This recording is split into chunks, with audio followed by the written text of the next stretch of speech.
Good morning students. आज का हमारा टॉपिक है अधिकतम सामाजिक लाभ का सिद्धांत।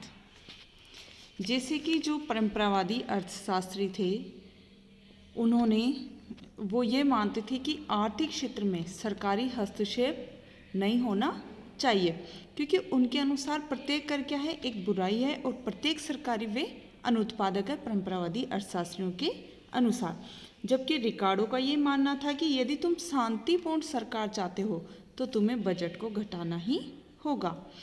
और अगर हम आधुनिक दृष्टिकोण की बात करें तो आधुनिक विचारधारा वाले अर्थशास्त्रियों के अनुसार सब प्रकार के कर और न सब प्रकार के राजकोषीय वे बुरे होते हैं अगर लोकवित्त से सामूहिक कल्याण को अधिकतम करने में सहयोग मिलता है तो वह उपयुक्त माना जाता है। तो आज हम अध्ययन कर रहे हैं अधिकतम सामाजिक लाभ का सिद्धांत, जिसका प्रतिपादन ब्रिटेन के अर्थशास्त्री डॉक्टर डाल्टन ने किया। डॉक्टर डाल्टन का मानना था कि सार्वजनिक वित्त की सर्वोत्तम प्रणाली वह है जिससे राज्य अपने कार्यों द्वारा अधिकतम सामाजिक लाभ की प्राप्ति करता है।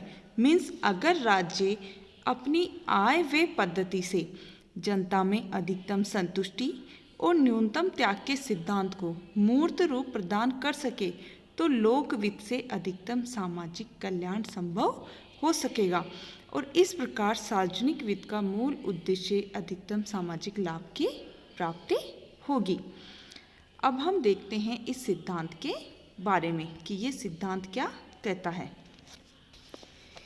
सरकार के सार्वजनिक वित्त के कार्य दो प्रकार के होते हैं, पहला आय प्राप्त करना और उस आय को व्यय करना दूसरा। तो इस प्रकार से जब सरकार जनता से कर, ऋण, कीमत, दंड आदि के रूप में आय प्राप्त करती है तो समाज पर भार पड़ता है। जब इस आय को सार्वजनिक कार्यों पर व्यय किया जाता है तो उससे क्या होता है, समाज को लाभ मिलता है, उपयोगिता मिलती है।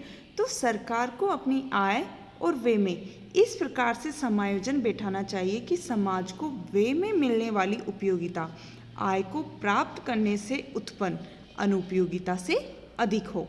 मीन्स सार्वजनिक व्यय की समस्त क्रियाओं में क्रय शक्ति के हस्तांतरण का मुख्य उद्देश्य अधिकतम सामाजिक लाभ प्राप्त करना है।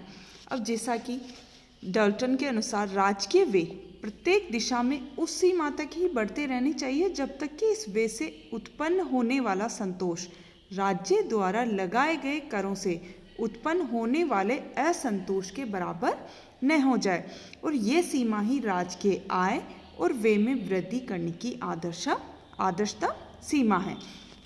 तो इस सिद्धांत के अनुसार के मुख्य आधार क्या है, सीमांत उपयोगिता नियम और सीमांत त्याग नियम। तो कर के रूप में जनता को जो कष्ट झेलना पड़ता है या जो त्याग करना पड़ता है उसे क्या कहेंगे, सीमांत सामाजिक त्याग कहते हैं। और दूसरी ओर सार्वजनिक व्यय से जो जनता को उपयोगिता मिलती है, उसे संतुष्टि मिलती है, तो उसे सीमांत सामाजिक संतुष्टि कहते हैं। तो जैसे जैसे जनता पर कर का भार बढ़ता जाता है वैसे वैसे ही करों से सीमांत त्याग में भी वृद्धि होती जाती है और इसी प्रकार से जैसे जैसे सार्वजनिक व्यय में वृद्धि होती है वैसे वैसे ही एक सीमा के बाद सीमांत संतुष्टि घटती जाती है। तो इन दोनों ही सिचुएशन में एक ऐसा बिंदु आता है जिस पर व्यय से प्राप्त सीमांत उपयोगिता और कर से उत्पन्न सीमांत त्याग दोनों क्या होते हैं, बराबर हो जाते हैं और इस बिंदु के द्वारा ही सार्वजनिक आय और व्यय की सीमा निर्धारित होती है और यही अधिकतम सामाजिक लाभ की स्थिति होती है जहाँ पर ये दोनों एक दूसरे के बराबर होते हैं, सीमांत उपयोगिता और सीमांत त्याग। अब इसे हम एक टेबल के माध्यम से समझेंगे। जैसे सार्वजनिक आय और व्यय की इकाइयाँ हैं 5 और प्रत्येक कर की प्रत्येक इकाई से उत्पन्न सीमांत त्याग और सार्वजनिक व्यय की अतिरिक्त इकाई से प्राप्त सीमांत उपयोगिता और उससे सामाजिक लाभ कितना हो रहा है। तो शुरू में सार्वजनिक आय और व्यय को क्रमशः अगर हम दूसरी और तीसरी इकाई तक बढ़ाने से सामाजिक संतुष्टि बढ़ती है, लेकिन तीसरी इकाई के बाद आय और व्यय को बढ़ाने में सामाजिक संतुष्टि की बचत क्या हो जाती है, 60 से कम होकर 40 ही रह जाती है और पांचवी इकाई तक बढ़ाने से तो सामाजिक लाभ क्या हो जाता है, 0 हो जाता है। तो इसे हम एक रेखा चित्र के माध्यम से भी समझेंगे। जैसे इस रेखा चित्र में MU क्या है? रेखा सीमांत संतुष्टि वक्र, और वह सार्वजनिक व्यय के बढ़ने के साथ साथ उपयोगिता ह्रास नियम के अनुसार नीचे गिरती जाती है। इसी प्रकार से MS रेखा सीमांत त्याग वक्र है, जो करों में बढ़ते हुए भार से सीमांत त्याग में उत्तरोत्तर वृद्धि को बताती है। तो आय और व्यय की 3 इकाइयों के P बिंदु पर सीमांत त्याग और सीमांत संतुष्टि दोनों क्या है? बराबर है, और यही सार्वजनिक वित्त की सीमा है और सार्वजनिक वित्त का आदर्शम स्तर है, क्योंकि इसके बाद व्यय बढ़ने से सीमांत संतुष्टि तो कम प्राप्त होती है, पर व्यय की पूर्ति करने के लिए लगाए गए करों से सीमांत त्याग अधिक होता है, और वह क्या है? अनुपयुक्त है। इसके विपरीत अगर व्यय को इस सीमा से हम कम रखते हैं तो सीमांत संतुष्टि अधिक होने तथा त्याग कम होने से उपयोगिता की हानि होती है। मीन्स सरकार अपने प्रत्येक कार्य उस सीमा तक प्रसारित करे जहां उस कार्य से प्राप्त सीमांत सामाजिक लाभ और उसकी सीमांत सामाजिक लागत एक दूसरे के बराबर न हो जाए। अब हम देखते हैं सार्वजनिक आय और व्यय का विभाजन। तो कुल मिलाकर अगर हम इस सिद्धांत की व्याख्या से देखते हैं तो संक्षेप में हम ये कह सकते हैं कि सार्वजनिक व्यय से प्राप्त, इसमें तीन बातों का समावेश है।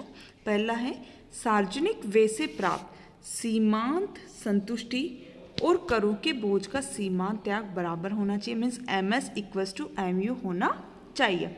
नेक्स्ट है विभिन्न साधनों पर लगाए गए करों का सीमांत त्याग बराबर हो, मीन्स हम जिन जिन साधनों पर कर लगा रहे हैं उन सभी साधनों से जो सीमांत त्याग हो रहा है वो बराबर होना चाहिए।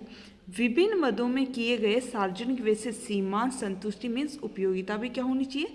समान होनी चाहिए। तो ये था डाल्टन के अनुसार अधिकतम सामाजिक लाभ का सिद्धांत। अब है अधिकतम सामाजिक लाभ सिद्धांत की क्या सीमाएं हैं। यह सिद्धांत सैद्धांतिक दृष्टि से तो पूर्णतः तर्कपूर्ण, सत्य और सरल है, लेकिन व्यवहारिक दृष्टि से देखने और कार्य रूप में परिणित करने पर सार्वजनिक वित्त के लक्ष्य को प्राप्त करना असंभव नहीं, फिर भी कठिन है। तो इसकी 3 मुख्य कठिनाइयां हैं। त्याग तथा उपयोगिता को मापना कठिन है। करों से उत्पन्न होने वाला त्याग और व्यय से प्राप्त होने वाली उपयोगिता दोनों क्या है?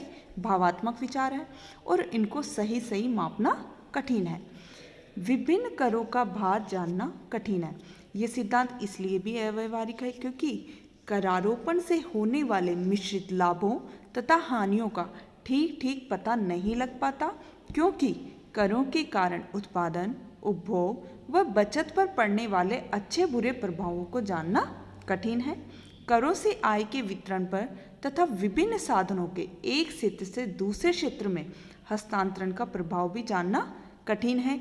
इसी प्रकार दीर्घकालिक और अल्पकालिक दृष्टिकोणों का अंतर भी कठिनाई उत्पन्न करता है। राज्य की क्रियाओं में जटिलता। सार्वजनिक वित्त की क्रियाएं राज्य के केवल आर्थिक कारणों से ही प्रभावित नहीं होती, बल्कि गैर आर्थिक, व्यक्तिगत, सामाजिक एवं राजनीतिक उद्देश्यों से भी प्रभावित होती है। इसीलिए सार्वजनिक वित्त की उपयोगिता और त्याग को मालूम करना कठिन होता है। तो ये थी अधिकतम सामाजिक लाभ सिद्धांत की में आने वाली कठिनाइयाँ। अब इस सिद्धांत की भी कुछ आलोचनाएं हैं जो कि अन्य अर्थशास्त्रियों के द्वारा की गई है। जैसे मापने में कठिनाई। इस सिद्धांत में सामाजिक लाभ को मापने की व्यवहारिक कठिनाइयां हैं और उनके कारण स्पष्टता का अभाव है, लेकिन फिर भी डाल्टन द्वारा सुझाई गई आर्थिक कसौटियां इस सिद्धांत को समझने में महान योग देती है। करों को भार स्वरूप मानना गलत। इस सिद्धांत में करों को भार स्वरूप माना जाता है, जबकि विलासिता, नशीली व हानिप्रद वस्तुओं पर लगाया गया कर कुशलता, शक्ति तथा नैतिक दृष्टि से उपयुक्त है। अवास्तविक मान्यताएं।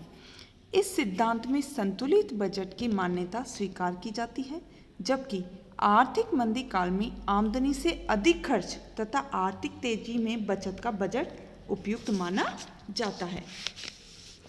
भविष्य में लाभ का माप कठिन।